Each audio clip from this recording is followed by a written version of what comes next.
ओम उमा महेश्वराय नमः। आप सभी का हमारे YouTube चैनल पर हार्दिक स्वागत है।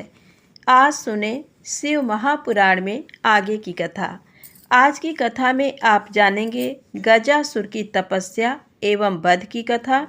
यदि आपको कथा अच्छी लगे तो प्लीज़ लाइक अवश्य करें, चैनल को सब्सक्राइब करें, ज़्यादा से ज़्यादा शेयर करें।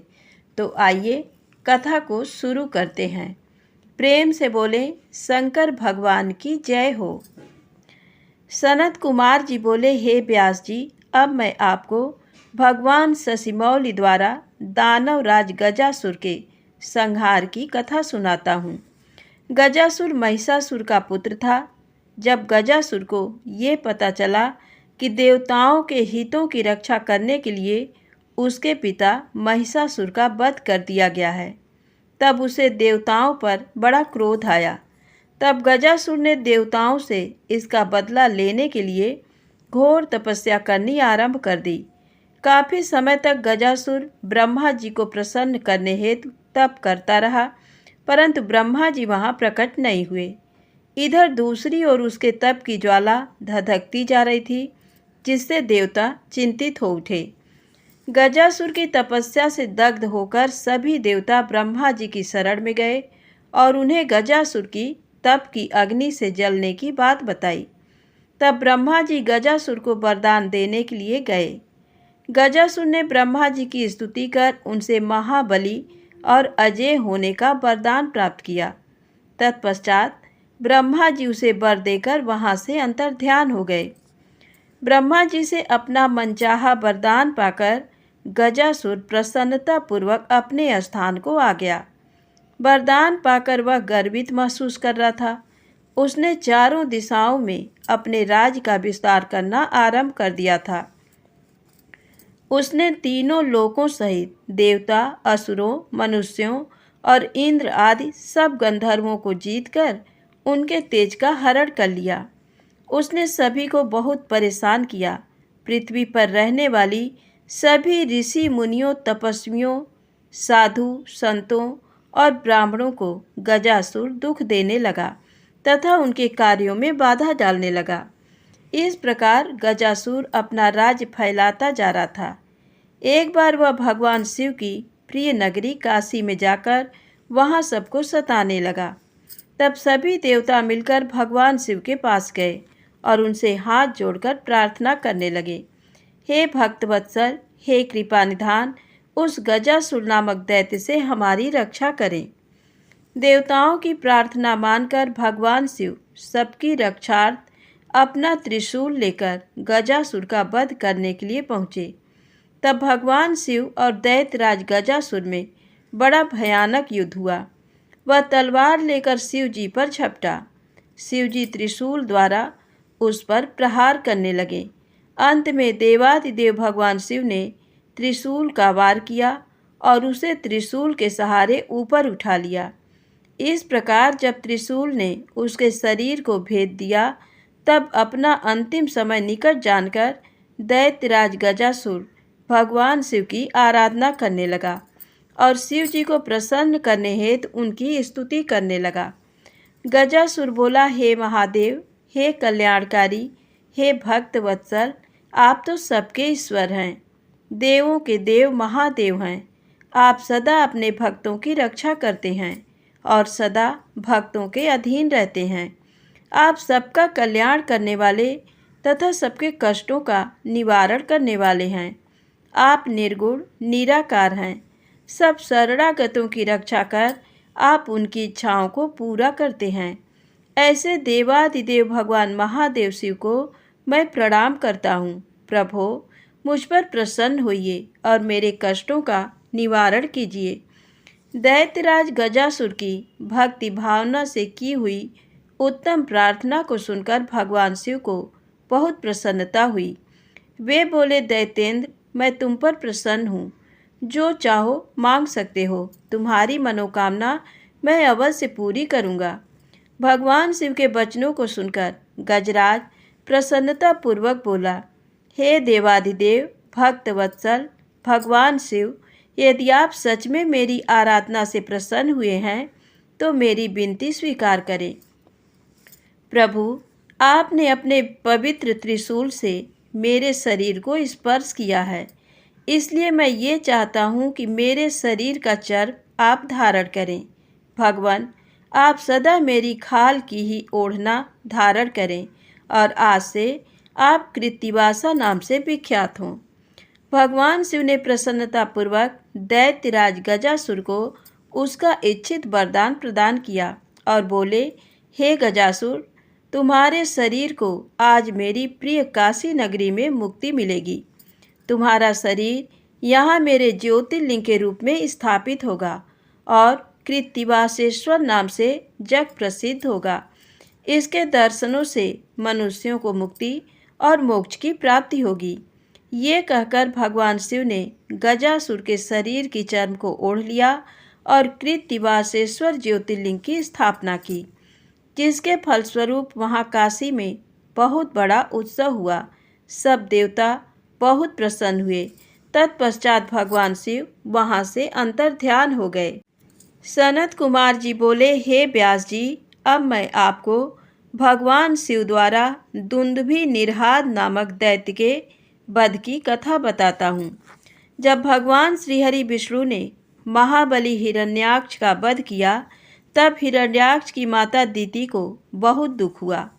तब देवताओं के घोर शत्रु दुंदुभि निरहाद ने दिति को अपने साथ मिला लिया और उनसे कहा कि देवताओं की ताकत को तभी कम किया जा सकता है जब उनकी पूजा करने वाले ब्राह्मणों को नष्ट कर दिया जाए।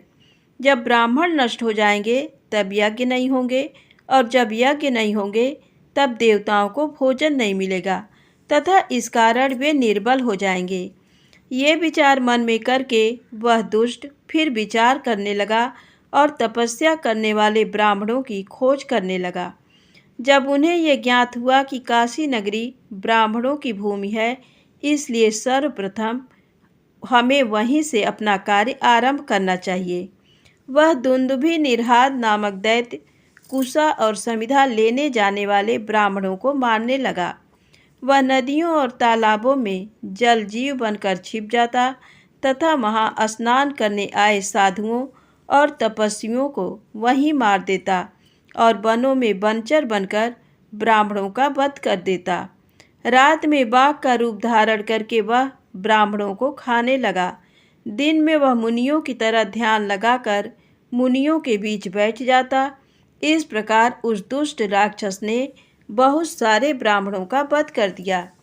एक शिवरात्रि के दिन भगवान शिव का एक भक्त देवालय में बैठकर भगवान शिव का पूजन करने के पश्चात ध्यान कर रहा था। निरहाद ने जब इस प्रकार उसे अकेला देखा तो बाघ का रूप धारण कर उसे खाने के लिए आगे बढ़ा, परंतु उसने पहले ही अपने चारों ओर शिव मंत्र रूपी कवच धारण किया हुआ था, इसलिए वह उस शिव भक्त को खा नहीं सका। इधर भक्त वत्सल भगवान शिव ने अपने भक्त पर आए उस संकट को जान लिया। वह उसकी रक्षा के लिए शिवलिंग से प्रकट हो गए और जैसे ही दुंदुभि निरहाद दोबारा बाघ रूप में उस ब्राह्मण पर झपटा, भगवान शिव ने उसे धर दबोचा।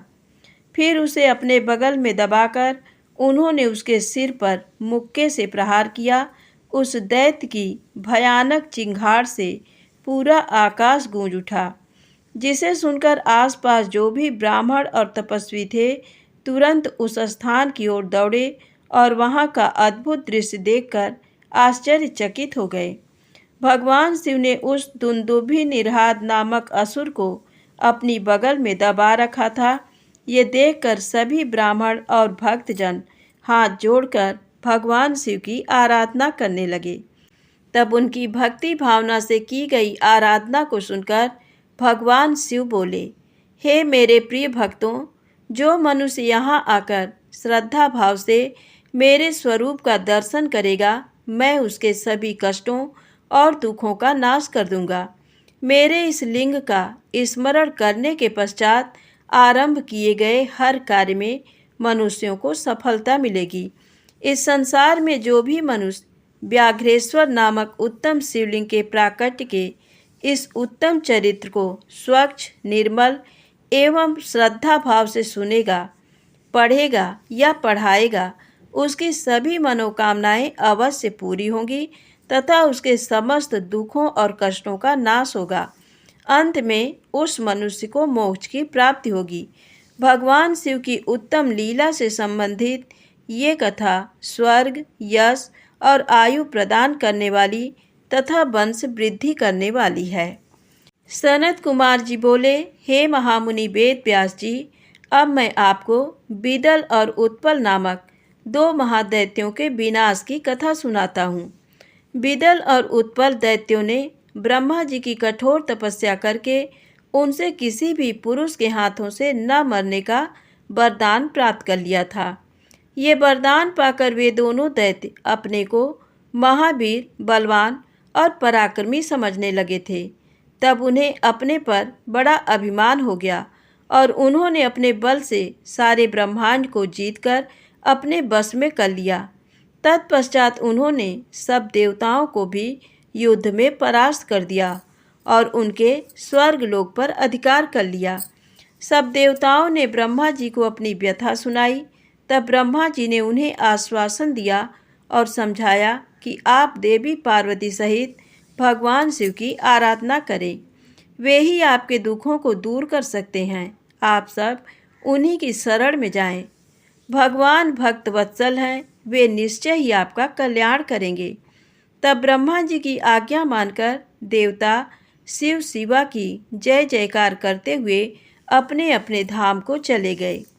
एक दिन की बात है, देवर्षि नारद भगवान शिव की इच्छा से प्रेरित होकर बिदल और उत्पल नामक दैत्यों के पास गए और वहां उन्होंने उन महादैत्यों से देवी पार्वती के रूप सौंदर्य की बहुत प्रशंसा की।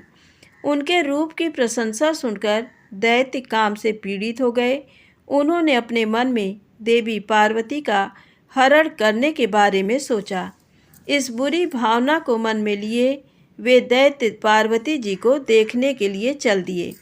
एक बार जब देवी पार्वती अपनी सहेलियों के साथ गेंद से खेल रही थीं, तब आकाश मार्ग से जाते समय उन दुराचारी दैत्यों की दृष्टि देवी पार्वती पर पड़ी। वे महादैत्य शिवगणों का रूप धारण करके उनके निकट पहुँचे। उनकी आँखों की चंचलता को देखकर भगवान शिव ने उन्हें तुरंत पहचान लिया। उन्होंने अलौकिक रीति से देवी पार्वती को भी इस बात का ज्ञान करा दिया कि वे शिवगण नहीं, राक्षस हैं। अपने आराध्य पति सर्वज्ञ शिव की बातों को देवी पार्वती ने समझ लिया।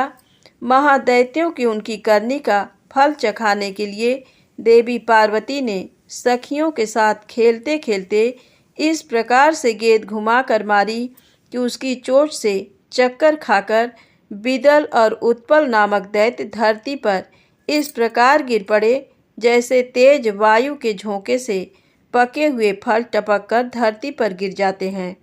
जिस प्रकार वज्र के प्रहार से बड़े बड़े शिखर पल में ढह जाते हैं, गिरते ही उनके प्राण पखेरु उड़ गए। इस प्रकार उत्पल और बिदल नामक महादैत्यों का वध करने के पश्चात वह गेंद ज्योतिर्लिंग के रूप में परिणत हो गई। दुष्टों का नाश करने वाला वह लिंग कंटुकेश्वर नाम से विख्यात हुआ। ये लिंग जेठेश्वर के निकट स्थित है। काशी में स्थित कंटुकेश्वर ज्योतिर्लिंग दुष्टों का नाश करने वाला तथा भोग और मोक्ष प्रदान करने वाला है तथा मनुष्यों की सारी मनोकामनाओं को पूरा करता है। इस अनुपम कथा को सुनने अथवा पढ़ने से भय और दुख दूर हो जाते हैं तथा सुखों की प्राप्ति होती है और अंत में दिव्य गति की प्राप्ति होती है। ब्रह्मा जी बोले, हे मुनीश्वर, मैंने आपको समस्त मनोरथों को पूरा करने वाले रुद्र संहिता के युद्ध खंड को सुनाया। ये शिव जी को प्रिय है और भक्ति और मुक्ति प्रदान करने वाला है। आज की कथा यहीं समाप्त होती है। प्रेम से बोले शंकर भगवान की जय हो।